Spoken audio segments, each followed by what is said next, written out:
Hello नमस्कार श्री स्वामी समर्थ. तर हा जो ब्लॉग आहे हा घटस्थापनेच्या दुसऱ्या माळीचा म्हणजे दुसऱ्या दिवशीचा ब्लॉग आहे, नवरात्रीचा दुसरा दिवस. तर इथे पाथर्डीवरून जाऊन आल्यानंतर आम्ही शॉपवर आले होते आणि मी हे शॉपचं रुटीन शेअर करते तुमच्याशी. जेव्हा मी शॉपवर गेले होते तेव्हा इथे ना मला ब्लाऊज होते शिवायला. आधी मी कट करून ठेवले होते, ते ब्लाऊज मला स्टिच करायला घ्यायचे होते. तर इथे मी ना ब्लाऊज स्टिच करून घेते.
तर इथे सकाळी ती माझ्याकडे अभ्यासाला माझ्यासोबत अभ्यास पण करायला आली होती.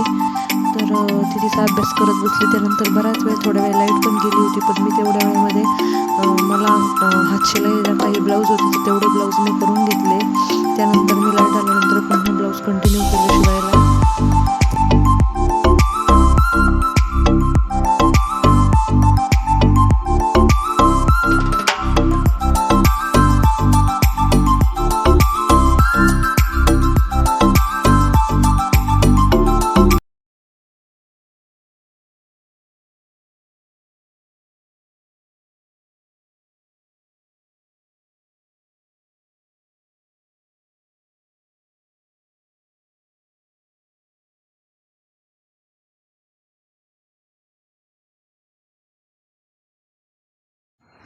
तर ही जी साडी आहे ना, ही पिको फॉलची साडी मी त्या दिवशी तुम्हाला पिको फॉलची साडी म्हणजे केली होती, तुम्हाला दाखवली होती परवा. तर ही जी पिको फॉलची साडी आहे ना, याच्यावर मी आहे ना हे असं ब्लाऊज शिवलं. फोरटक्स एकदम सिम्पल फोरटक्सला. आणि इथं आहे ना ही अशी त्रिकोणी समोसा लेस आहे ना छोट्या साईजमध्ये, ती समोसा लेस लावली. कॉम्बिनेशन एकदम खास आहे, कारण याच्या बाईला आहे ना ऑलरेडी अशी समोसा लेस होती, बट एवढी मोठी लेस आहे ना गळ्याला छान दिसली नसते. त्याच्यामुळं मग मी ही जी छोटी लेस आहे ना समोसा ही लावली आहे. आणि बॅकने ना सिम्पल त्याचा बॅक आहे ना गोल आहे एकदम. आणि हे टीचरचे ब्लाऊज येते एका शाळेतल्या, तर त्यांचे 4 ब्लाऊज येते. अजून 2 ब्लाऊज मी त्यांचे शिवले, स्टिच केले, बट हे त्यांचं एक ब्लाऊज आहे आणि अजून एक ब्लाऊज आहे. तर हे ब्लाऊज आहे ना ह्या साडीवर आहे, असं कॉम्बिनेशनमध्ये. जरा डार्क ब्लाऊज आहे आणि साडी अशी जरा लाईट शेडची आहे आणि सिम्पल गोलगळा फोरटक्स.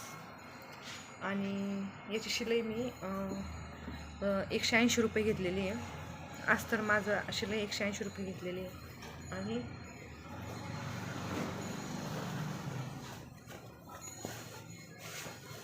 ही एक साडी आहे, ही अशी म्हणजे कॉटनमध्ये साडी, ही जरा कॉटनमध्ये साडी आहे. आणि ही जी साडी आहे ना ही ब्रासोमध्ये साडी आहे, ब्रासोची साडी आहे. आणि ही जी साडी आहे ना ही कॉटनमध्ये आहे. खूप सुंदर साडी आहे. पदराला गोंडे आहेत, त्याच्या पदराला गोंडे, खूप सुंदर गोंडे आहे. आणि अशी ना पूर्ण म्हणजे पूर्ण साडी अशीच प्रिंटेड साडी आहे पूर्ण. पदर पण त्याचा खूप सुंदर आहे असा. आणि याच्यावरच जे ब्लाऊज आहे ना ते ब्लाऊज मी असं स्टिच केलं आहे, एकदम सिम्पल आहे. हे पण फोरटक्स आहे, त्यांचे सगळे ब्लाऊज फोरटक्सचे आहे. आणि फिनिशिंग एकदम परफेक्ट आहे, फिनिशिंगचा काही विषयच नाही. आणि हे पण पुढचा गाणं तुम्ही पाहू शकता. गोट वगैरे केलेलं नाही आहे मी. अस्तरची एक पट्टी आतून दुमडवून घेतली ना आणि त्याला अशा प्रकारे मी ना म्हणजे हे पहा तुम्ही एकदम सिम्पल अशी हातशिलाई करून घेतली ना म्हणजे पुढची आणि ही जी मागची फिनिशिंग आहे ना ही एकदम सेम आणि परफेक्ट येते. ते काय होतं कधी कधी ना मागचा गळा जर आपण उलटवून घेतला, मागच्या गळ्याला आपण गोट केला नाही तर पुढचा जो गळा आहे ना त्याला गोट केल्यावर एवढं खास वाटत नाही. ते म्हणजे मागचा गळा उलटवून घेतलेला आणि पुढच्या गळ्याला गोट एवढं व्यवस्थित नाही वाटत. त्याच्यामुळं मग तर पुढचं मागचं सेम दिसतं आणि दिसायला प्लस त्याच्यात फिनिशिंग एकदम परफेक्ट येते त्याच्यामुळं. आणि हे पहा बॅग मी दाखवते तुम्हाला. बॅग बघा तुम्ही, एकदम म्हणजे एकदम परफेक्ट येते बॅग त्याची. गळा उलटवून घेतल्यानंतर असा जर प्रॉब्लेम असेल ना आणि ज्याला गोट पण येत नाही, ज्यांना म्हणजे स्टिचिंग रिलेटेड बायांना जवळजवळ हाच प्रॉब्लेम असतो की त्यांचा गोट व्यवस्थित येत नाही. तर तुम्हाला जर गोट करायला जर प्रॉब्लेम असेल तर तुम्ही ही आयडिया, ही ट्रिक यूज करू शकता. एक ती क्रॉसमध्ये आपण गोटला जशी पट्टी घेतो अस्तरची ना तर ती पट्टी घ्यायची आणि आधी आपली साधी गोटला जशी आपण पट्टी जोडून घेतो तशी डबल घडीची पट्टी जोडून घ्यायची आणि त्यानंतर अशी दाबून टीप मारून घ्यायची. जशी आपण गळ्याला उलटून मारली ना सेम तशीच टीप अशी मारून घ्यायची आपण. आणि आतून हातशिलाई करून घेतली ना, हे पहा जोडवर दाखवते मी ह्या जॉईंटवर शोल्डरच्या. हा बॅकचा भाग आहे आणि हा फ्रंटचा भाग आहे. तुमच्या काहीच लक्षात येत नाही, तुम्ही पाहू शकता एकदम सेम वाटतं. असं वाटतंय की पुढचाही गळा उलटवून घेतला आहे आपण. तर या छोट्या छोट्या टिप्स असतात या स्टिचिंग रिलेटेड आणि त्या आपण म्हणजे नॉर्मली स्टिचिंगच्या कामामध्ये माप टू माप तर लागतंच, तिथं काही विषयच नाही काही म्हणजे माप टू माप तर हवंच. पण अजून एक गोष्ट म्हणजे कधी कधी ना आपल्याला आपल्या मनानेच अंदाज लावून काही गोष्टी कराव्या लागतात, म्हणजे नेक्स्ट टाईम ते आपल्याला शिवताना उपयोगी येऊ शकतात. कारण प्रत्येक गोष्टीचे व्हिडिओ पाहून म्हणा किंवा असे दुसऱ्याचे पाहून म्हणा नाही करू शकत. कधी कधी आपण पण डोकं लावून अंदाज लावून पण या गोष्टी केल्या पाहिजे. आपल्या करणाऱ्या व्यक्तीला तरी म्हणजे लेडीजला तरी स्वतःची क्रिएटिव्हिटी दाखवावीच लागते. कारण आपण ज्यावेळी इथं दुसऱ्याचं पाहून करणार ना शेवटी ती कॉपीच होते. आणि दुसऱ्यांचं पाहून करण्यापेक्षा स्वतःची काहीतरी क्रिएटिव्हिटी दाखवली ना तर तीच गोष्टीमध्ये आपण परफेक्ट होतो आणि तीच गोष्ट समोरच्याला आहे ना नक्की आवडते. म्हणजे तुम्ही पहा ट्राय करू. गोट म्हणजे मला गोट येत नाही असं नाही आहे, बट मी मागचा गळा उलटवून घेतला होता अस्तरचा असल्यामुळे, त्याच्यामुळे मला पुढचाही गळा असा करून घ्यावा लागला. पाहू शकता हे पूर्ण गोल हा पुढचा असा गळा उलटवून घेतलेला आहे आपण. गळा त्याचा मागचा डीप असा खोलून गोल गळा आहे. गोल गळा आहे, सिम्पल गोल गळा आहे. पिको फॉलच्या 5 साड्या आणि एकच ब्लाऊज स्टिच करून झालं. पिंक कलरचं जे आधीच्या व्हिडिओमध्ये तुम्ही स्टिच करताना पाहिलं, ब्लाऊजचे हुक्स वगैरे लावण्याचे म्हणजे ते 3 ब्लाऊज असं झालं. कारण बऱ्याच वेळा लाईट पण गेली आणि लाईट नसल्यामुळं आपण काहीच करू शकत नाही. लाईट नसल्यानंतर आपण सगळं कामच येऊन कारण दोन्ही पण मशीनला मोटर फिट केलेली आहे आणि मी नाही काम करत मी.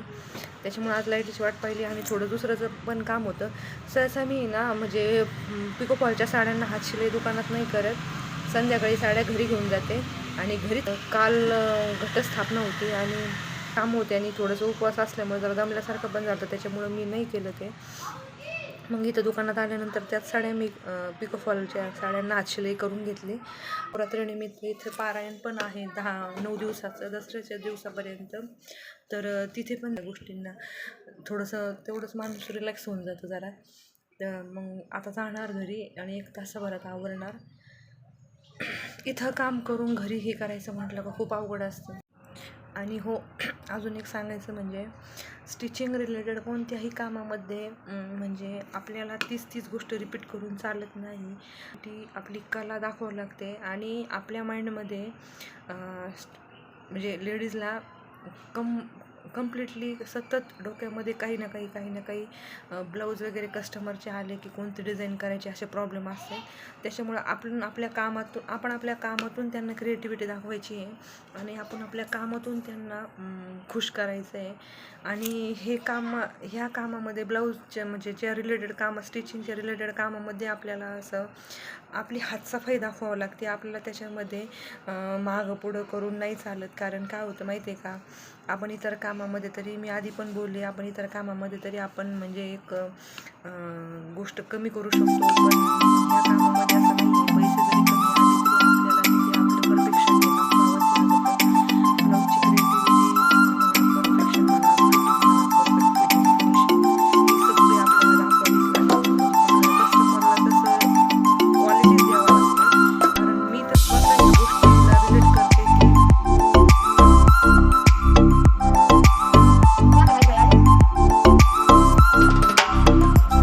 साडी बघ आहे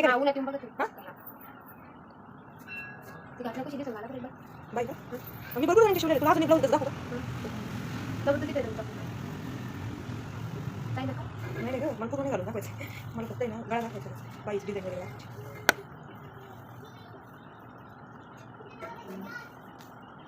तर आता पहा तुम्ही 6:30 वाजले, 6:30ला 5 कमी आहे आणि इतक्यात मी घरी आले, हातपाय तोंड धुतले आणि आता आहे ना दिवा लावते घटापाशी, दिवा लावणार आता. मी आल्याबरोबर पाहिला होता दिवा विझलेला आहे म्हणून, कारण मी दिवसभर घरी नव्हते, मी शॉपवर असते. तर माझी तर अशी इच्छा होती का यावेळेस दिवा विझून द्यायचंच नाही, पण काय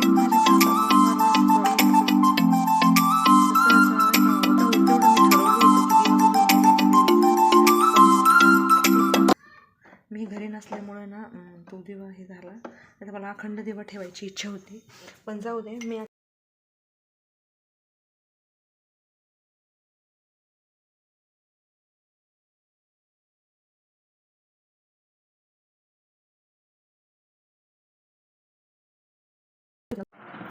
तर नमस्कार, शुभरात्री, श्री स्वामी समर्थ. मी सकाळी सांगितलं ना मी मोठ्याला गेले होते, मोठ्याचा पण ब्लॉग टाकला आहे, मी असं शूट करून टाकला आहे. तर श्री स्वामी समर्थ, शुभरात्री. आता 6:30 वाजलेले आहे संध्याकाळचे. मी तुम्हाला सांगितलं होतं सकाळच्या व्हिडिओमध्ये की मी मोठ्याला गेले होते.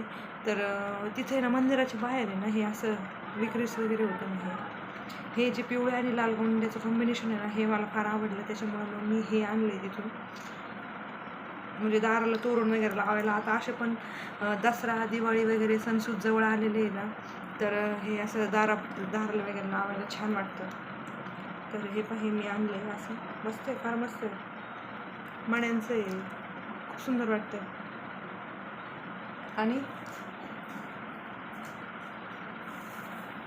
अजून एक हे आणलं आहे, असे रुंद असे मण्यांचे माळ आहेत ते 2 अशा, आणि त्याला खाली असं हे घंटी आहे, प्लास्टिकची घंटी आहे, छान मस्त.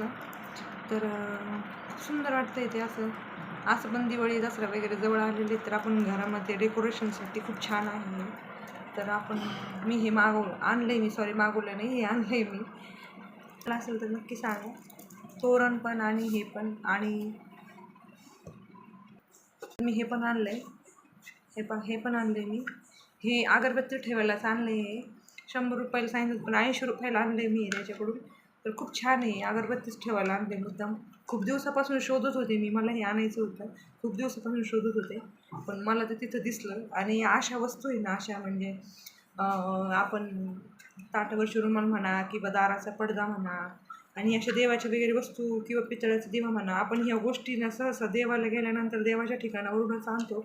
इतर वेळी ना आपल्याला कामामुळं आपल्याला जास्त घेणं म्हणजे बाहेर जाणं पण होत नाही कामामुळं. ज्या हाऊसवाईफ आहेत ना, तर त्यांच्यासाठी काही नाही, त्या जाऊ शकता, घेऊन येऊ शकता. पण आता ज्यांना आहे ना घर पण सांभाळायचं आहे आणि ज्यांना काम पण करायचं आहे ना, तर त्या नाही पाहू शकत, सगळ्या दोन्ही गोष्टी नाही मॅनेज होऊ शकत. त्याच्यामुळं मग मी तिथं गेले आणि मी खूप दिवसापासून शोधत पण होते, मलाही फार आवडलं, तर मी हे घेऊन आले. आणि आतमध्ये भरपूर अगरबत्त्या बसतात त्याच्यामध्ये. हे पहा, मी तर ठेवून पण दिल्या, आल्यानंतर सगळ्या अगरबत्त्या ठेवून दिल्या मी त्याच्यामध्ये. मस्त अगरबत्ती वगैरे बसतात त्याच्यामध्ये, छान आहे.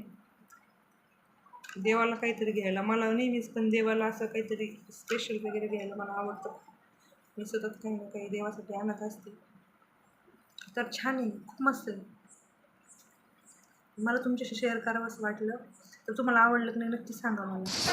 तर इथे ना पुढे मी ही दुर्गा भागवत म्हणजे देवीची कथा आहे ना, तर तिथं पारायण होतं आमच्या तिथे नवरात्रीनिमित्त. तर ती मी पुढे कंटिन्यू करते, तर तुम्ही पण पहा.